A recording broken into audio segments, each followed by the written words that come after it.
कि नरसी अली के मन में आया कि ये प्रथम रास दर्शन में मैं रास विहारी की न्योछावर क्या करूं, क्या न्योछावर करूं। रास में न्योछावर करते हैं कि नहीं, तो मैं रास में न्योछावर क्या करूं। तो प्रियादासी का विशेष भाव है। कल हम इसकी चर्चा नहीं कर पाए थे, थोड़ी शीघ्रता थी। प्रियादासी कहते हैं कि नरसी अली के मन में आया कि क्यों ना अपने प्राण ही न्योछावर कर दिए जाए। तो नरसी जी ने संकल्प किया कि रास विहारिणी बिहारी जी के चरणों में महारास में मैं अपने प्राण ही न्योछावर कर दूं। जैसे श्री अधिकारी कृष्णदास जी का भाव है, मोह मन गिरधर छवि पे अटक्यो। इसमें अंत में है श्री कृष्णदास की प्राण न्योछावर, यह तन अनत न भटक्यो। अब और कहां भटकना, श्री कृष्णदास की प्राण न्योछावर। आज ये निश्चय किया नरसिंह जी ने कि हम अपने प्राणों को न्योछावर कर दें। और सच्ची बात यह है कि नरसिंह जी प्राण न्योछावर कर ही चुके होते, लेकिन प्रियादासी कहते हैं कि दौड़ करके ठाकुर जी ने समझाया, नहीं नहीं नहीं नहीं, तुम्हारा तन मन प्राण सर्वस्व हमारा ही है। अब मैंने सब कुछ अंगीकार कर लिया, बस इसे अभी प्राणों को न्योछावर करने की आवश्यकता, हमने तो स्वीकार कर लिया। क्योंकि इस तन मन प्राण से हम अनेक जीवों के ऊपर कृपा करुणा की वर्षा करना चाहते हैं, सबका हित करना चाहते हैं। जावो यह ध्यान करो, ये लीला इसलिए दिखाई है कि इस लीला का निरंतर ध्यान करो। करो सुधि आऊं जहां, जहां मुझे पुकारोगे मैं वहां प्रकट हो जाऊंगा। आए निज ठौर चटपटी सी लगाई है।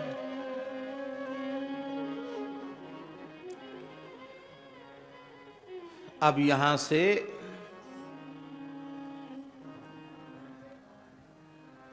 आगे का चरित्र अब हम कह रहे हैं। राजा में और स्त्री में भक्ति दुर्लभ बताई गई है। फिर से सुन लें, हम अपने मन से नहीं बोल रहे हैं, व्यास वाणी बोल रहे हैं। राजा को भक्ति दुर्लभ है, ब्राह्मण को भक्ति दुर्लभ है,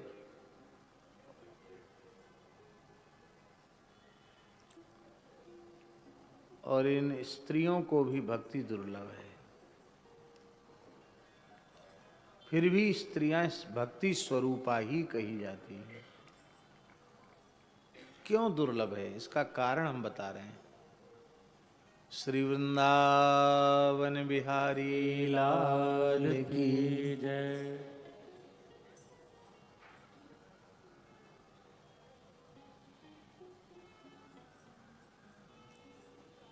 बहुत सावधानी से, बड़े ध्यान से सुने।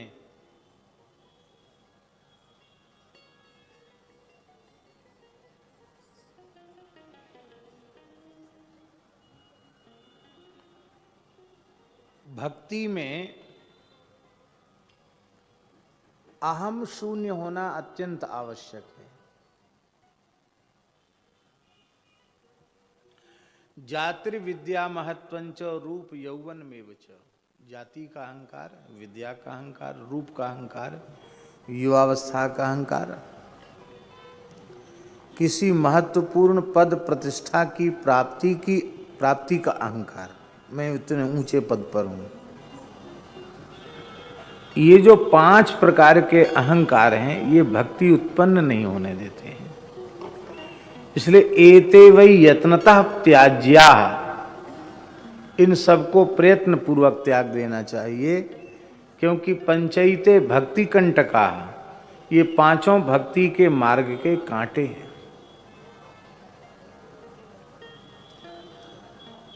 ब्राह्मण कितना ही ज्ञान विज्ञान संपन्न हो जाए, ये तो उसमें रहेगा ही कि भाई हम ब्राह्मण हैं, रहना भी चाहिए, रहेगा नहीं, रहना भी चाहिए, हम ब्राह्मण हैं।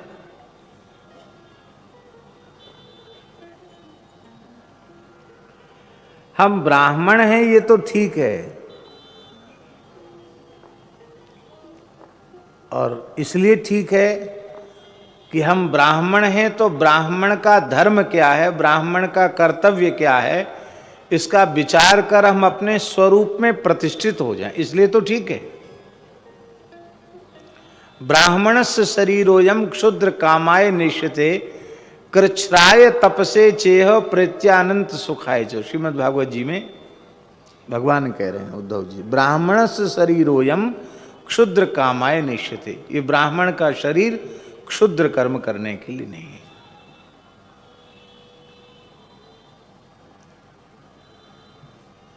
तप करने में कष्ट होता है, कृच्छ्राय तपसे चेह।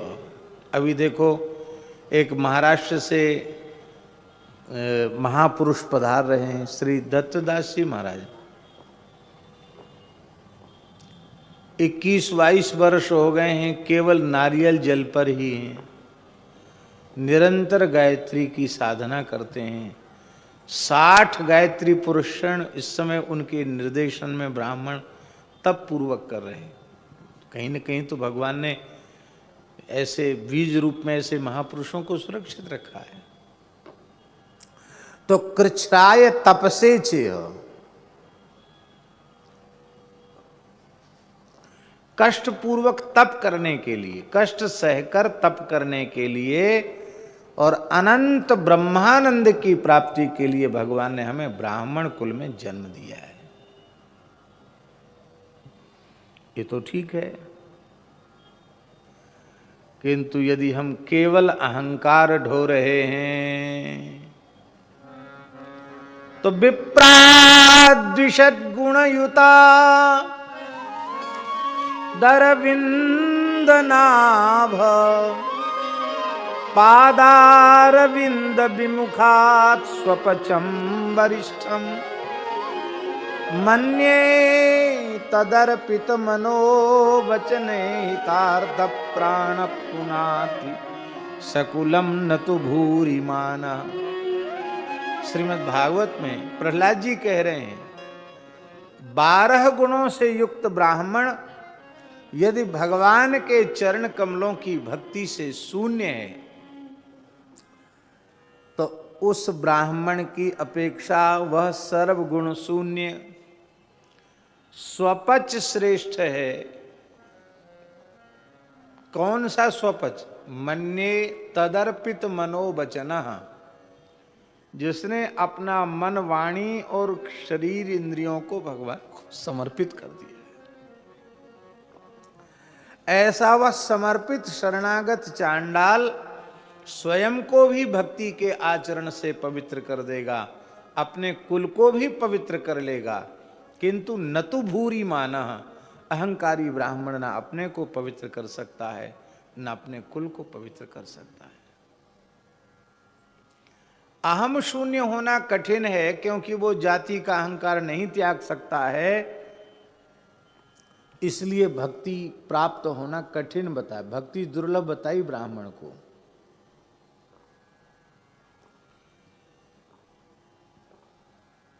और राजा के पास तो अहंकार करने की बहुत सामग्री है, किला है, फौज है, सूत मागध बंदी जन है, सब उसकी जय जयकार करते हैं। उसके पास तो अहंकार का प्रचुर विषय उसको प्राप्त है। राजा भला अहंकार शून्य कैसे होगा? इसलिए राजा में भक्ति दुर्लभ बताई है। माताओं में भक्ति दुर्लभ इसलिए बताई है कि माताएं अहम शून्य तो कथनचित हो जाएं, पर भक्ति में निष्कामता बहुत जरूरी है। और माताओं में इतनी ममता होती है अपने परिवार के प्रति, घर के प्रति, कि उनमें निष्कामता बहुत कठिन है। ये 16 सोमवार का व्रत बड़े लड़के के लिए, इतने शुक्रवार का संतोषी माता का व्रत छोट इस लड़की के लिए, ये व्रत पति के लिए, ये व्रत अमुक के लिए, ये व्रत अमुक के लिए। सबको बिचारी मनाती हैं, सब ठीक ठाक रहें, सब भले रहें, अपने लिए कुछ नहीं मांगती हैं। और व्यास जी कई बार ऐसा भी होता है कि भोली भाली हैं माताएं, कोई कह दे कि नहीं नहीं यहाँ गोपाल जी से तुम्हारा काम नहीं बना, वहाँ पीर मजार पे चले जाओ, वहाँ कुछ अगरबत्ती धूप बत्ती लगा आओ। तो इनके पति पुत्र सही सलामत बने रहने चाहिए, वहाँ भी 2 फूल चढ़ाने में और फुलबत्ती लगा अगरबत्ती लगाने में इन्हें संकोच नहीं। भक्ति में अनन्य भाव बहुत जरूरी है। निष्कामता होगी तो अनन्य भाव होगा, कामना होगी तो अनन्य भाव नहीं रह पाएगा। देखो इसलिए उनमें कठिन कहा गया। किंतु एक विशेष बात बताएं, जिन 3 में भगवान की भक्ति दुर्लभ कही गई, यदि ये 3 भगवान के भक्त हो गए तो इनसे श्रेष्ठ भगवत भक्त भी कोई नहीं होता। ब्राह्मण में भक्ति प्रकट हो जाए तो वह आचार्य कोटि का भक्त होता है।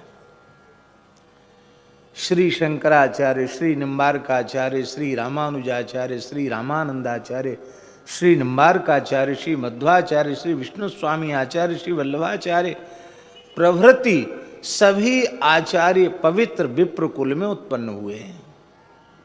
आचार्य कुल, तुलसीदास जी महाराज, भक्त नरसिंह मेहता, आचार्य कोटि की भक्ति होती है इनमें। और महाराज जी देखेंगे ध्यान करके तो ये सब विप्र कुल में उत्पन्न होने के बाद भी इनमें अहंकार नहीं है।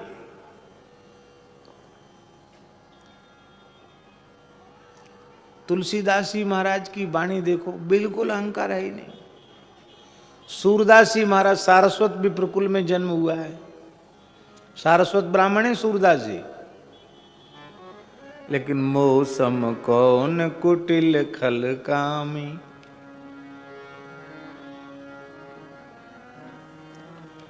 जेहि तन दियो ताहि बिसरायो, ऐसो नमक हरामी, मौसम कौन कुटिल खल कामी, हो हरि सब पति तन को नायक।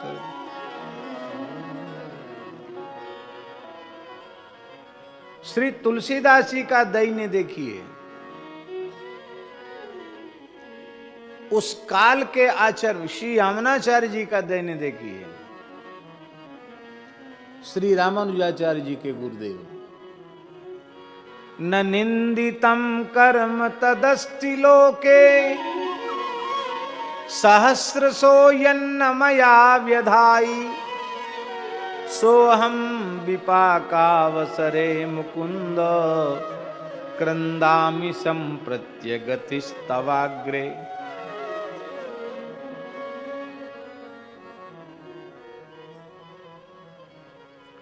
न धर्मनिष्ठोऽस्मि न चात्मवेदी, न भक्तिमास्त्वच्चरणारविन्दे, अकिंचनो नन्यगतिः शरण्यं, त्वत्पादमूलं शरणं प्रपद्ये। ये दैन्य है, नाभाजी का दैन्य।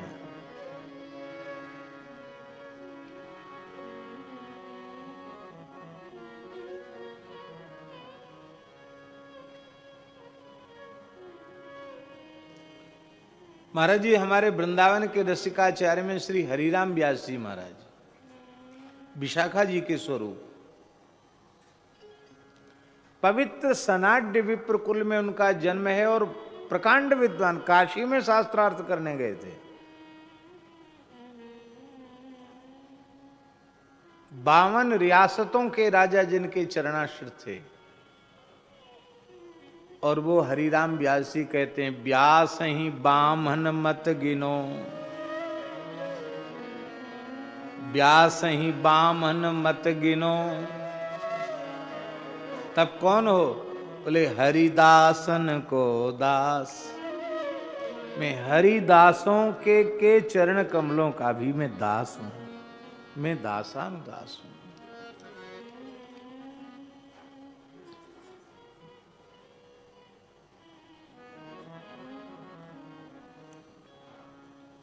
ब्राह्मण में भक्ति होगी तो आचार्य कोटि की भक्ति होगी, वो आचार्य कोटि का भक्त होगा। राजा में भक्ति होगी तो अम्बरीश जी की कोटि का भक्त होगा, ध्रुव जी की कोटि का भक्त होगा, विभीषण जी की कोटि का भक्त होगा। वो भी आचार्य कोटि का भक्त होता है, राजा भी। और माताओं में यदि भक्ति प्रकट हो गई तो वो गोपियों की कोटि की भक्ता होती हैं। वो यज्ञ पत्नियों की कोटि की भक्ता होती हैं। और वे इस युग में श्री मीराबाई, करमेती बाई, रत्नावती बाई जैसी भक्ता होती है। गोपी प्रेम की ध्वजा।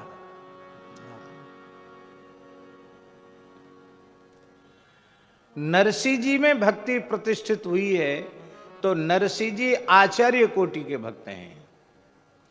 और जो नरसिंह जी का विरोध करने वाले हैं वे कोई दूसरे नहीं हैं, वो भी ब्राह्मण ही हैं। और ये ठाकुर जी की बड़ी विचित्र लीला है। भगवान किसी अपने भक्त को सर्वोच्च महिमा में प्रतिष्ठित करना चाहते हैं तो आत्मस्वरूप, आत्म विभूति ब्राह्मणों को ही उसके मुख्य प्रतिद्वंदी के रूप में खड़ा करते हैं। ये ठाकुर जी की विचित्र लीला है। संतों का चरित्र उठा करके देखो तो किसी भक्त को भगवान सर्वोपरि रूप में प्रतिष्ठित करना चाहेंगे तो ब्राह्मणों को ही उसके प्रतिद्वंदी के रूप में,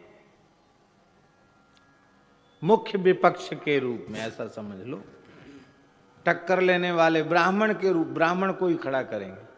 तुलसीदास जी का ब्राह्मणों ने कितना विरोध किया। किसी भी भक्त के चरित्र को उठाकर देख लो, संतों का चरित्र। खेड़ापा में महाराज जी ने चरित्र सुनाया था। ऐसा ठाकुर जी क्यों करते हैं?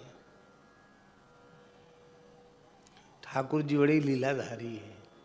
वो सोचते हैं कि ब्राह्मण समाज में सर्वोपरि है, पूजनीय है, प्रतिष्ठित है, शास्त्रों का ज्ञाता है, मेरी विभूति ही है।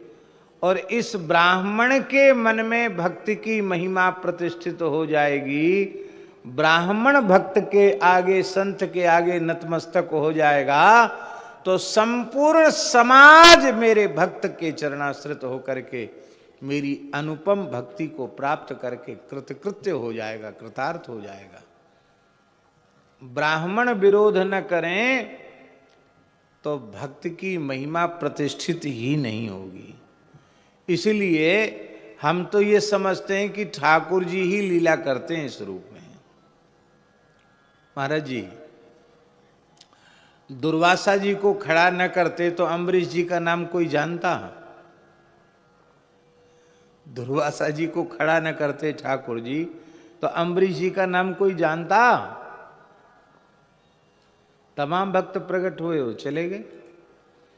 पर अम्बरीश जी की इस महिमा को प्रतिष्ठित करने का श्रेय ब्रह्मर्षि श्री दुर्वासा जी महाराज को है।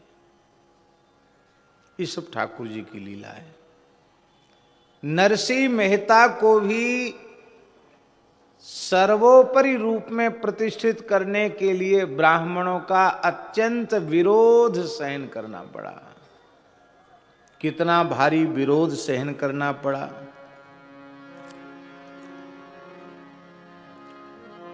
सबसे पहले तो बड़े भाई का विरोध, बंशीधर जी का विरोध। एक तो नागर जाति में वो बड़े प्रतिष्ठित थे, फिर मंडलिक राजा के राव मंडलिक के थानेदार पद पर वे नियुक्त थे। पद भी उनका ऊंचा था और धन भी उन पर बहुत था। तो अब उनको नरसिंह जी की प्रतिष्ठा असह्य होने लगी,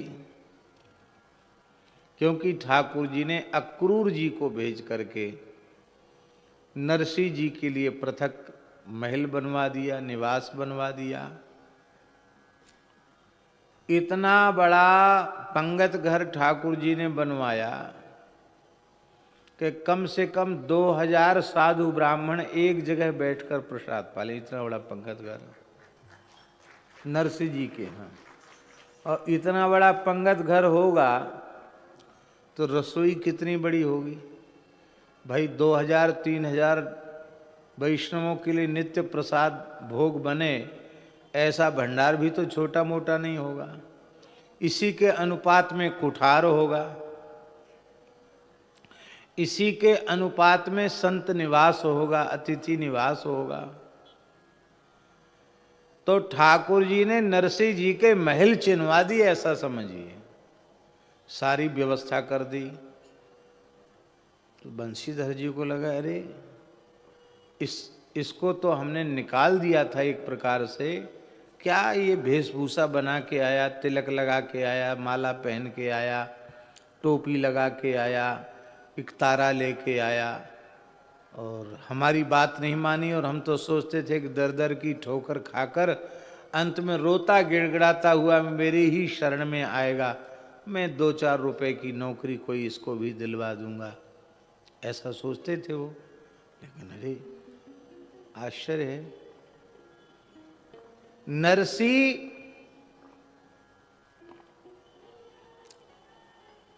नरसिंह का कोई कार्य नर जैसा नहीं है। नरसिंह माने नर के जैसी। नरसिंह की कोई बात नर के जैसी नहीं है, उनकी तो सब बात नारायण के जैसी है। क्योंकि इनको तो ठाकुर जी ने वैसा ही बना दिया जैसे द्वारिकाधीश प्रभु ने अपने मित्र सुदामा को आलिंगन करके अपने जैसा बना दिया, ऐसे ही श्री नरसिंह जी को भी यही बात है। अब तो महाराज आवे बहु संत सुख देत हैं अनंत। बहुत से संत आपके यहां आते, आप संतों को इतना लाड़ लड़ाते कि सब प्रकार से संतों को सुख पहुंचाने का प्रयत्न करते हैं। परम श्रद्धेय स्वामी श्री अखंडानंद सरस्वती जी महाराज ने एक पुस्तक में लिखा है, हमने पढ़ा है, बोले कुछ लोग ऐसे होते हैं जिनमें संत सेवा की भावना होती है, तो उनके घर में साधु पहुंच जाएं तो साधुओं को कुछ कहना नहीं पड़ता कि हमको अमुक चीज की जरूरत है, कहना नहीं पड़ता। क्योंकि सेवक वही है जो सेव्य की रुचि को बिना कहे समझ ले। तो अखंडानंद जी महाराज ने लिखा है कि किसी के घर में जाओ तो कोई चीज अत्यंत आवश्यक वस्तु भी 10 बार मांगनी पड़ती है, तब भी उपलब्ध नहीं होती।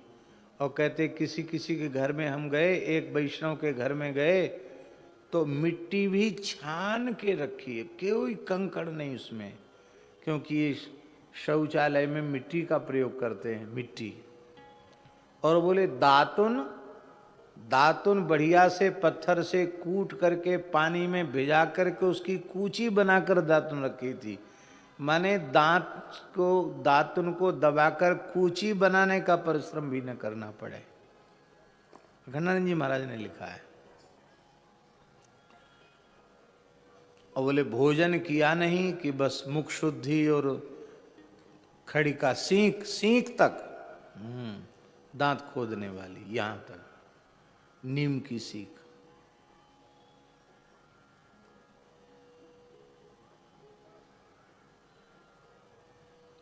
ऐसी नहीं कि किसी के यहां गुरुजी आए, जेठ के महीना में आए तो बड़े भावुक थे, उन्होंने 108 कोरे कोरे घड़ा मंगाए, छान करके पानी भरा, गीला कपड़ा लपेटा, पंखा किया, ठंडा किया, जब गुरुजी मांगे तब वही पानी दें। पड़ोस में गुरुजी पूस महीना में आए, उन्होंने भी कहा हम कम थोड़ी है पड़ोसी से, उन्होंने भी 108 घड़ा मंगाए, सब में पानी भरा, गीला कपड़ा लपेटा, पंखा भी खूब किया। बूढ़े बेचारे गुरुजी 80-85 साल के, बोले नहीं नहीं ऐसा हो ही नहीं सकता है, कम से कम 27 घड़ा से तो गुरुजी को स्नान कराएंगे। और बेचारे गुरुजी स्नान करते करते परलोक सिधार गए। ये ठीक नहीं। सेवा उसी को कहते हैं जिसमें सेव्य को सुख की प्राप्ति हो। सेव्य को सुख की प्राप्ति नहीं हुई तो आपकी सेवा बेकार है। सेव्य को दुखी यदि सेवक करता है तो उसकी सेवा व्यर्थ है। इसलिए कहते हैं आवे बहु संत सुख देते हैं अनंत, अनंत प्रकार से सुख देते हैं। अब एक विशेष बात है, संतों को भोजन वस्त्र आदर सत्कार, क्या इतने से ही संत सुखी हो जाएंगे? इतने से सुखी नहीं होते। संतों को सुखी करने का साधन क्या है? बोले गुण गावत रिझावत, भगवत गुण गान करके संतों को रिझा लेते। हमारे महाराज जी कहते थे संत सेवा, सबसे बड़ी संत सेवा क्या है? बोले नाम जप करके, कीर्तन करके, कथा करके संतों के रोमांच हो जाए, उनके अश्रुधारा बहने लग जाए, कहते इससे बड़ी संत सेवा और कोई दूसरी नहीं है। भगवान की कथा कीर्तन सुनाना ये संतों की सर्वोपरि सेवा है। तो अन्न वस्त्र आदि से तो सेवा करते ही, इस प्रकार की भी सेवा करते। हरि गुण गा करके संतों को रिझाते। संत मलुकदास जी अपनी वाणी में कह रहे हैं, संतन को आवत निरख लीजे कंठ लगाए, हित कर भोजन दीजिए सादर शीस नवाए। दाल भात की भगति है बातन की नाही, मन माने तो कीजिए बूझिए रे माही। हाथ जोड़ी खड़े हुजिए जब साधु आवे, शीस काट दीजे बेखटका जब हरि जस गावे। भोजन आदर भावते ले आगे धरिए, जो परमेश्वर चाहिए तो जीवत मरिए। तीन लोक में सार है टुकड़ा अरु पानी, कह मलूक ते तरी गए जिन यह मति ठानी। संत सेवा का व्रत ले लिया, वो भव सागर से पार उतर गए।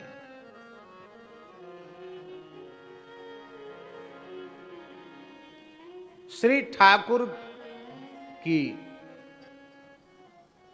आप अष्टयाम सेवा करते, अपने ठाकुर जी की, सांवलिया जी की अष्टयाम सेवा करते, संतों को लाड़ लड़ाते। कथा कीर्तन का अहर्निश मंगलमय वातावरण नरसिंह जी के यहां बना रहता। दुख का कारण यही था। नरसिंह जी का सुख नरसिंह जी का आनंद नागर जाति के ब्राह्मणों को सहन नहीं हो पा रहा। अरे ये क्या हो गया, ये क्या हो गया, ये कैसे यहां तक पहुंच गया। लोग अपने दुख से दुखी कम है, दूसरे को सुखी देखकर ज्यादा दुखी है। विचित्र स्थिति है संसार की। तो जीति द्विज जाति दुख भयो अति गात। जितनी नागर ब्राह्मण जाति थी सब बड़े दुखी हो गए। बोले अरे राम राम, देखो हम कितने कुलीन ब्राह्मण, तो ये हमारी खानदान का है, हमारी जाति बिरादरी का है ये नरसिंह। लेकिन ये मुंडे बैरागी कहां कहां से चले आते हैं, पूर्व पश्चिम उत्तर दक्षिण।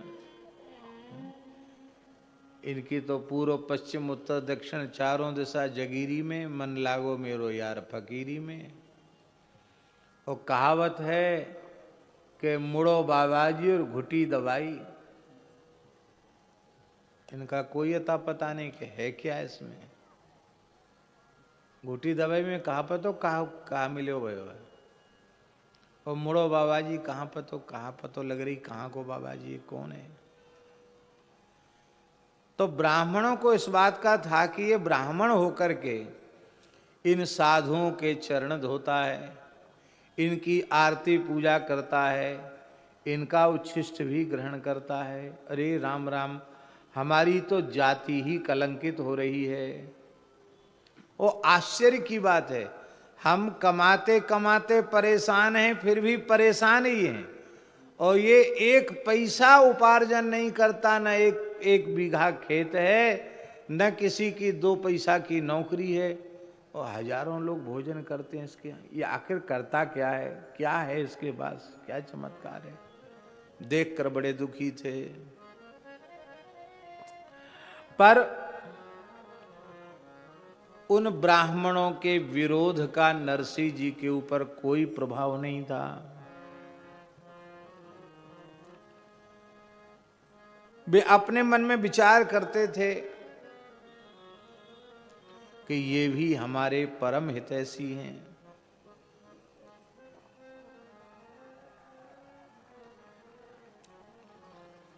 एक बार श्राद्ध पक्ष उपस्थित हुआ, तो श्राद्धे कुर्यान्न विस्तरम, श्राद्ध में विस्तार नहीं करना चाहिए। प्रधान रूप से तो किसी 1 या 2 ब्राह्मण को या विषम संख्या में जिमाया जाता है, तो 1 को या 3 को जिमाया जाता है श्राद्ध में, और बाकी अपने कुटुंब परिवार को निमंत्रण दिया जाता। तो उस समय नागर जाति में ये परंपरा प्रचलित थी, नागर ब्राह्मणों में, कि 700 घर नागर ब्राह्मणों के थे जूनागढ़ में। तो प्रतिष्ठित व्यक्ति को 700 घर ही निमंत्रित करने पड़ते थे। प्रधान श्राद्धीय ब्राह्मण को खिलाने के पश्चात 700 घर, उसको कहते मैचूल के उनको न्योता देना पड़ता था। तब लोगों ने, बंशीधर के मन में द्वेष तो था, पर लोगों ने समझाया कि देखो आखिर है तो तुम्हारा खास सगा भाई, तो पिता के श्राद्ध में यदि नरसिंह को न्योता नहीं दिया जाएगा तो अच्छा नहीं होगा।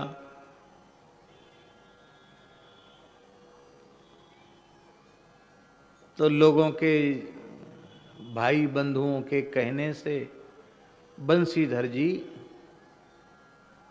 नरसिंह जी के यहाँ गए और कहा कि देखो कल पिताजी का श्राद्ध है, तो तुम जल्दी तैयार होके एकदम भोर में ही अपनी पत्नी के सहित आ जाना घर में, क्योंकि घर में बहुत काम है, और सेवा में लग जाना।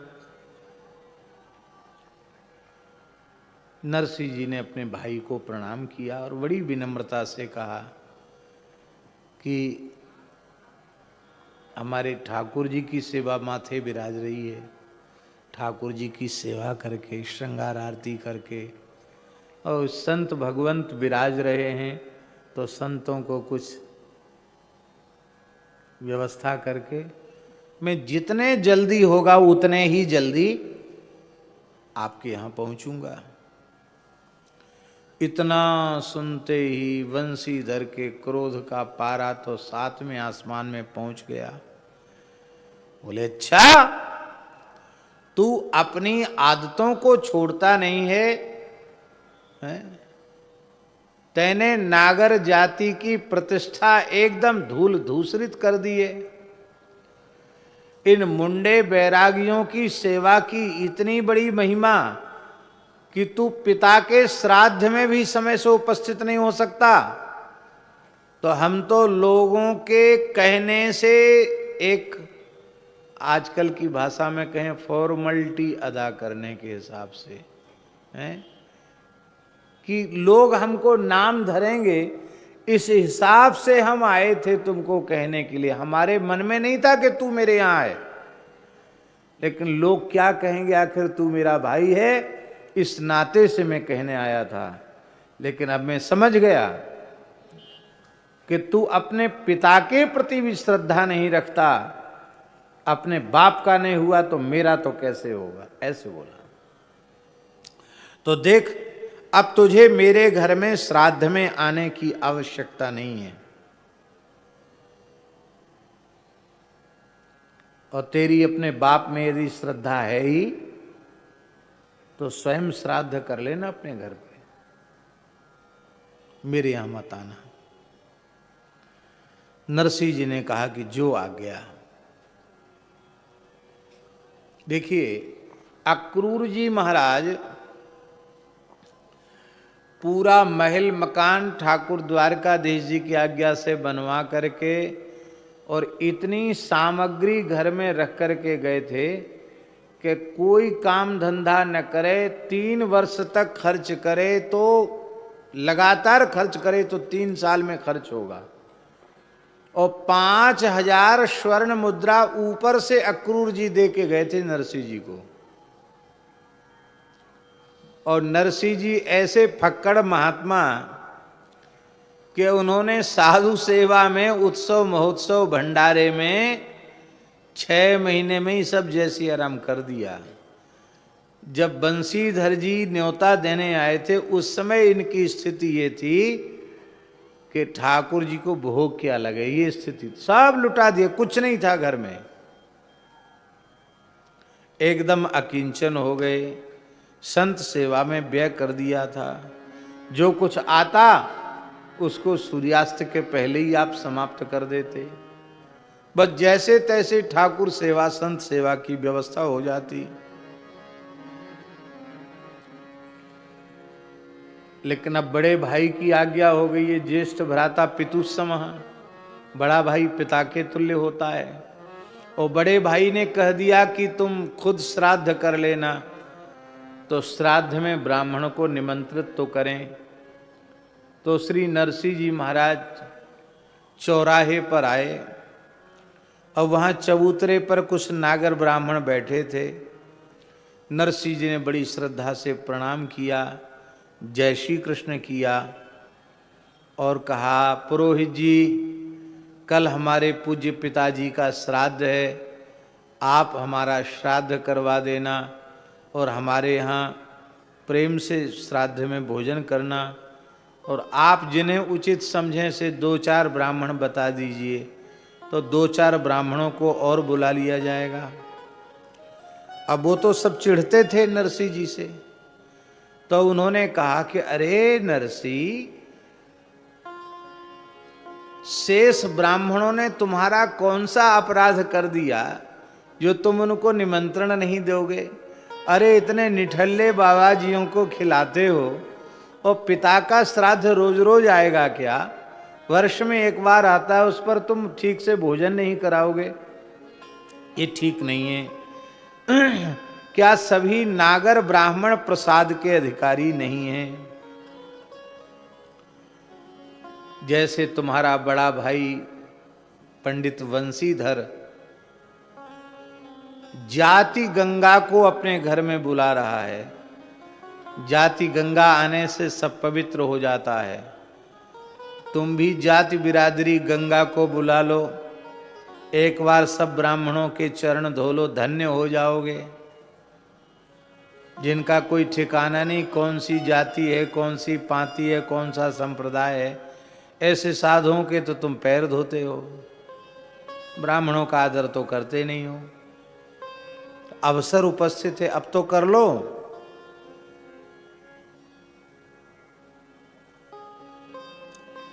नरसिंह जी ने हाथ जोड़ के कहा, महाराज आपका बिल्कुल कहना ठीक है, भगवत प्रसाद के अधिकारी तो सभी जीव हैं, पर तेते पांव पसारिए जेती लामी सौर। चादर जितनी लंबी हो उसी अनुपात में पैर फैलाने चाहिए। अब मैं अकिंचन हूं, मेरे पास सामर्थ्य नहीं है, आकाश वृत्ति से निर्वाह होता है, इसलिए मैंने कहा कि 2-4 ब्राह्मण। लेकिन वे तो द्वेष रखते थे उन ब्राह्मणों का। नहीं नहीं नरसिंह जी, अरे आपकी महिमा कोई सामान्य है, इस जूनागढ़ में आपसे बड़ा श्रीमंत तो कोई व्यक्ति है नहीं, आप तो छिपे रुस्तम हो, हम लोग ऐसे नहीं मानेंगे। आएंगे तो 2-4 नहीं आएंगे, आएंगे तो पूरी जाति गंगा आएगी। नरसिंह जी फिर भी हाथ जोड़ के कहते रहे, नहीं महाराज आप लोगों की बड़ी कृपा है, लेकिन हमारी सामर्थ्य। अरे नहीं नहीं, तुम्हारी बहुत बड़ी सामर्थ्य है, हम जानते हैं तुम्हारी सामर्थ्य को। और उन ब्राह्मणों ने द्वेषवश, ईर्ष्यावश नरसिंह जी का और अधिक विरोध हो जाए, इस भाव से, दुर्भाव से पूरे नागर ब्राह्मणों को न्योता दे दिया। बंशीधर जी के यहाँ तो है ही है, वहां भी सबको न्योता जरूर खाना। भैया देखो थानेदार साहब के यहाँ सब जाएंगे, और उनका ही छोटा भाई है, कुछ गरीब है, उसके यहाँ नहीं जाओगे, कितना बड़ा काम कर रहा है, पूरी जाति गंगा को बुला रहा है अपने घर पे, और तुम लोग, हम लोग नहीं जाएंगे तो बड़ा अच्छा नहीं होगा, ये तो बड़ा भारी अपराध होगा। दुखी हो जाएगा बेचारा नरसिंह। तो महाराज बिना कहे पूरे 700 ब्राह्मणों को मैचूल की न्योता दे के चले आए। नरसिंह जी आए, चर्चाएं छिड़ गई कि नरसिंह जी के यहाँ तो पूरी जाति गंगा का न्योता है। माताओं का सूचना तंत्र बहुत तेज होता है, बहुत जल्दी खबर फैल जाती है। माताओं के द्वारा ही नरसिंह जी की गृहिणी ने सुना कि हमारे यहाँ तो कल पूरी जाति गंगा आने वाली है, पूरे नगर के ब्राह्मण यहाँ भोज प्रसाद पाने के लिए आने वाले हैं। बेचारी बहुत घबरा गई। नरसिंह जी ने मुस्कुरा कर कहा कि देवी घबराने की क्या बात है, व्यवस्था करो। उसने कहा केवल एक कंकण मात्र स्वर्ण का बचा है, सारे आभूषण भी बेच बेच कर सेवा में लगा दिए गए, अब कुछ नहीं हमारे पास। इस कंकण का को बिक्री कर दो और उससे जो कुछ मिले वो ले आओ। नरसिंह जी ने कहा इस कंकण की बिक्री करने से तो अधिक से अधिक 10-20 लोग जीम सकेंगे, इससे अधिक की व्यवस्था कहां से होगी।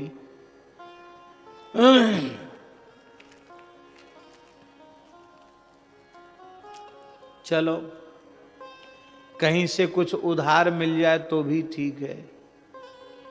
यद्यपि देव कार्य में आप उधार लेकर, ऋण लेकर भी देव कार्य संपादित कर सकते हैं, पितृ कार्य में उधार लेकर काम नहीं करना चाहिए, शास्त्र में मना है। क्योंकि पितर लोग ये कभी स्वीकार नहीं करते कि हमारी संतान कर्ज लेकर कुछ करे। यहां तक है कि श्राद्ध करता यदि समर्थ नहीं है तो वह केवल दक्षिण की ओर मुंह करके रो दे और पितरों से कहे कि मेरे पास कुछ नहीं है, एक मुट्ठी घास उखाड़ कर गाय को खिला दे, इतने से भी पितर तृप्त हो जाते हैं। पर कर्ज करके उधार लेकर के पितरों का काम नहीं करना चाहिए।